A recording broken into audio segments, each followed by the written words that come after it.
The United States, France, and several allies have called for a 21-day ceasefire along the Israel-Lebanon border in response to escalating military actions in the region. This proposal emerged from urgent discussions at the United Nations, highlighting the need to halt hostilities. We put out a statement for a 21-day ceasefire along the Israeli-Lebanese border. We were able to generate significant support from Europe as well as the Arab nations. It's important this war not widen. I'll have more to say about it tomorrow. The ceasefire would apply to the Blue Line, the boundary between Lebanon and Israel, facilitating potential negotiations for a diplomatic resolution. A senior official in the Biden administration urged immediate endorsement of the ceasefire by both Israeli and Lebanese governments. Nobody wants to see a repeat of the full-blown war that occurred in 2006. But the path to enduring stability goes beyond ending cross-blue line strikes. It must end with a comprehensive understanding relating to the Blue Line that has real implementation mechanisms. As we learned in 2006, diplomacy is most effective when the international community unites with a shared goal and speaks with one voice.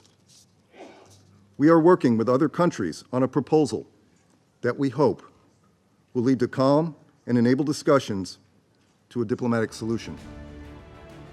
Israel has ramped up airstrikes across Lebanon, resulting in at least 72 deaths and over 223 injuries on Wednesday alone, as reported by Lebanese health officials.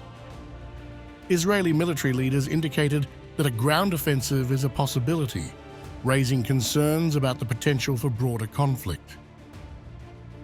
Washington has engaged with officials from both nations for several months to ease tensions, with the recent call for a ceasefire viewed as a critical measure. The Biden administration has made the ceasefire a focal point in discussions with global leaders at the UN General Assembly this week. Israeli UN Ambassador Danny Danon expressed support for the ceasefire and emphasized the need for diplomatic initiatives, attributing regional violence to Iranian influence. In contrast, Iranian Foreign Minister Abbas Araqchi affirmed Iran's backing for Hezbollah, signaling readiness to respond if the conflict escalates further. Iran stands firmly with the government and the people of Lebanon. Iran has already shown tremendous patience and restraint for the sake of regional peace and stability. Iran firmly upholds its inherent right to defend its vital interests. Iran will not remain indifferent in case of a full-scale war in Lebanon. We stand with the people of Lebanon with all means.